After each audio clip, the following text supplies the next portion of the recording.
I loved him from like the first time I met him.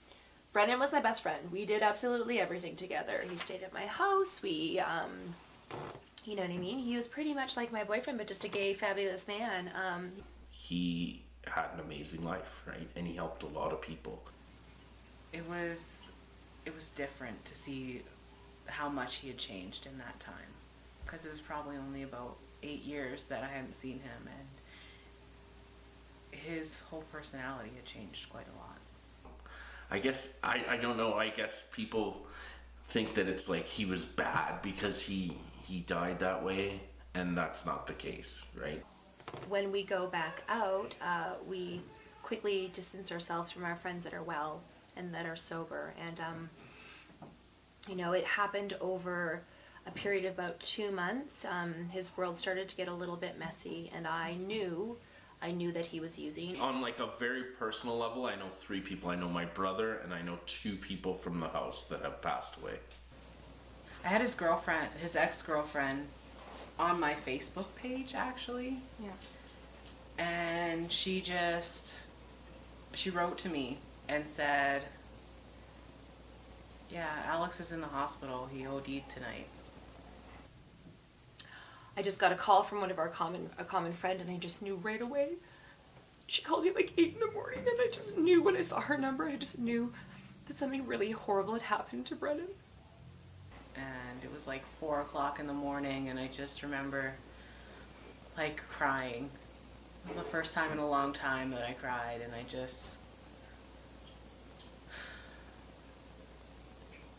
they put him on life support. And I had found out that he had passed alone in his bedroom, you know, sad and lonely and by himself. I mean, I don't even really know how to help me a lot of times. Like, the grieving process just kind of like takes itself on its own, takes us on our own journey. As soon as he passed, that's just kind of what I focused on, was like getting his loved ones together to celebrate and remember Brennan for the human that he really was, you know, because he was such a special, powerful human. You know when you look at somebody and you just see that like spark come back in them, and you're like, oh, that is the person that I love right there, right? And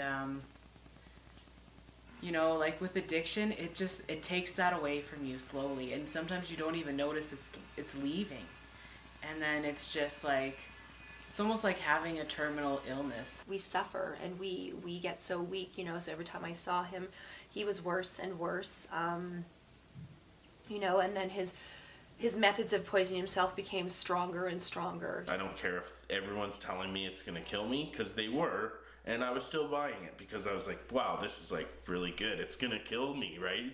You didn't know how to help them, you know? How do you help somebody?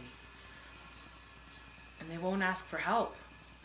Because our disease is so progressive, and because I think that the guilt and shame that he faced, or whatever it was for him, was so great that he started using heavier drugs, and then he started shooting up, and I knew that that was so bad. My heart, I was very fearful when I found that when he was using opiates in the way that he was using them. At certain times I was able to, like I was playing football in high school, and I was able to say no to weed when everyone was smoking weed. Right. And but then I crossed that line, Right. where I don't think I had a choice anymore. Asking for help was definitely the hardest thing that I ever had to do. Was just to ask and to actually seek it out earnestly. Mm-hmm.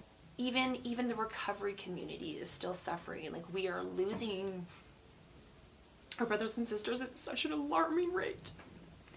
And now with fentanyl, you know what I mean? It is so easy, obtainable, and so poisonous. You know, people who know how to use heroin successfully are dying because of the potency of it. The public view of it is like, you know, you could stop if you really wanted to. This is all just like willpower, and because I've had people tell me that. They're like, you could just stop on your own.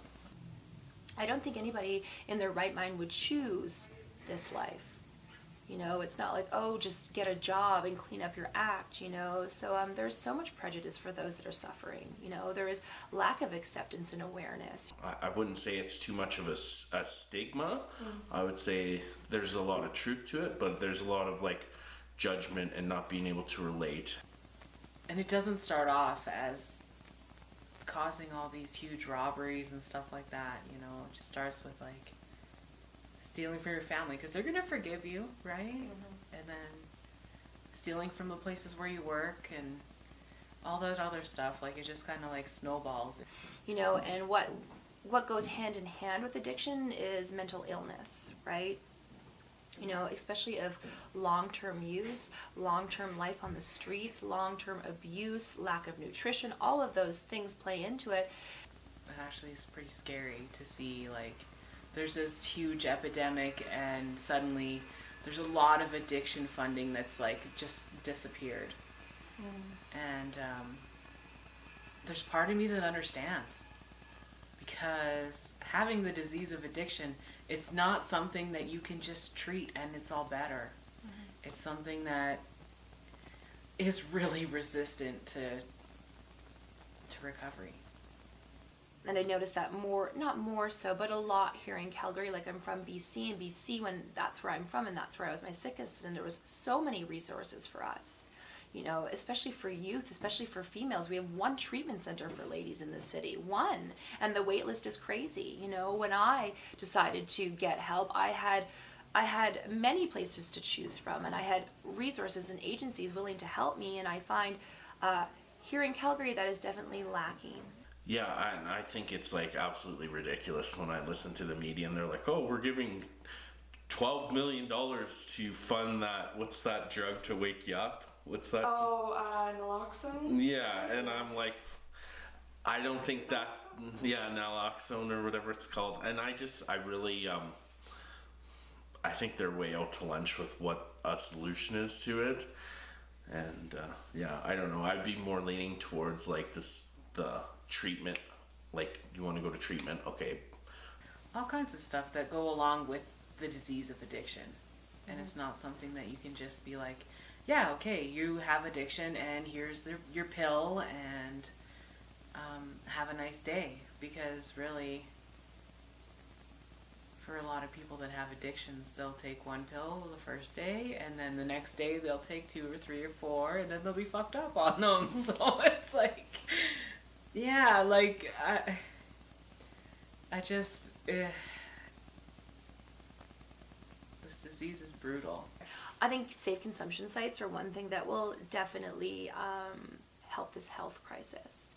You know, to be giving out clean rigs, to be educating people more, to have more community awareness around this, and to just really look at this as a disease, that these humans are not horrible people, that they're people who are just really, really sick. It's been both good and bad for me. Like, in one way, that was a really big reminder of what happens when you stop fighting. When you stop fighting to live a healthy life and to live a happy life, is that you can get lost.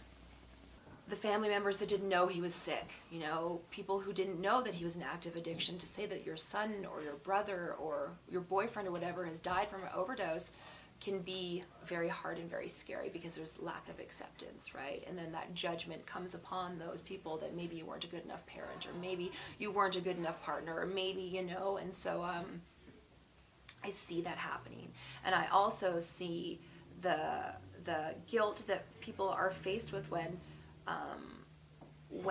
our brothers and sisters die of addiction, because there is always that feeling that they could have done more, they could have tried harder, they could have extended their hand more, they could, you know, they feel it's their fault a little bit. One of the big turning points for me was like, I was like parked at a light at Kensington there by Chicken on the Way, and there was like a homeless guy came up to get change from me, and like I looked at him, and it was like the first time where I was like, I could really put myself in his shoes and be like, you know, that could be me, right? And I need to not be so judgmental.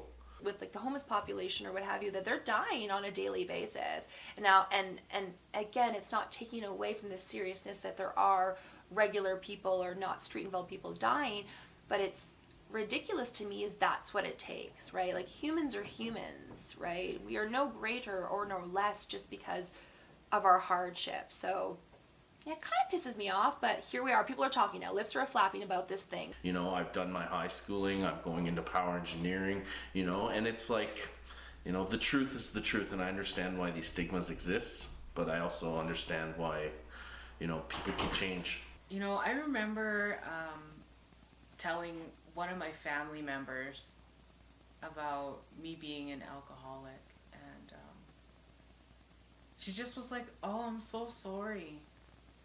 And I was like, okay. I don't really know how to like accept that. Like, why are you sorry? I found a way out. Like I found a lot of peace in my life, and I don't regret what happened in the past, really, because it's made me who I am today.